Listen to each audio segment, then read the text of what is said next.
In the earlier lectures, we discussed about the ecosystem. Now that's over. Our next topic is the food chain. You will simply understand food chain by focusing on this pattern. The sun, in its sun rays, it gives the solar energy which is trapped by the producers, that's the green plants, and these green plants are eaten up by the consumers like the horse, cattle, sheep, etc. And these consumers later on, when they undergo biological death, they are decomposed by the decomposers. So this flow of energy from the sun through their producers to the consumers and the decomposers is what actually forms the food chain. To further elaborate it, there occurs repeated eating in a food chain. If we focus on this pattern, the grass strips its energy from the sun in the form of solar energy and converts it into the chemical energy. And later on, what happens? This grass is eaten up by the deer. From the deer is eaten up by the lion.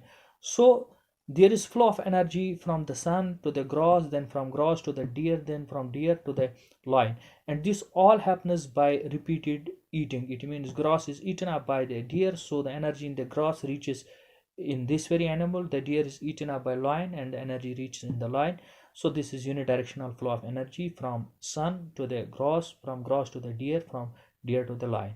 So this grass and other green plants, they are producers because they produce the food. They convert the solar energy of the sun into the chemical energy, and on the producers feed the primary consumers like the sheep, cow, cattle, etc., deer, even deer, etc.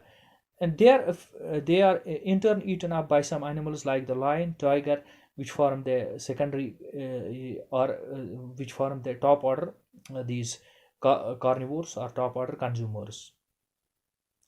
So this repeated chain in which one organism is eaten up by another and another is eaten up by another forms what we call as the food chain.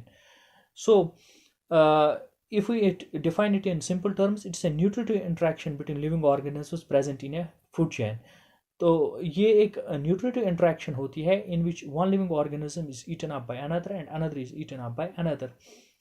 So the simple way, a logical sequence of representing the food chain is that the producers are eaten up by consumers and the consumers are later on decomposed by the decomposers. These decomposers are in the form of microbes which decompose the dead organic matter of the living organisms, which help in the recycling of the nutrient. The green plants always form the first link in any given food chain. For example, if we understand over here, the grass is eaten by the deer. Simply all food chains, they start from the producers, which are the green plants. Then another point is there that the flow of energy in any given this food chain is unidirectional. For example, energy flows from grass to deer to lion, so it is unidirectional flow of energy. Are like this, it flows from producers to primary consumers to secondary consumers to tertiary consumers. So this is a straight line flow of energy, or it is simply the unidirectional flow of energy. It's very important to understand that the flow of energy occurs in progressive straight line and food chains are always in a straight line. Hope that you have understood this concept.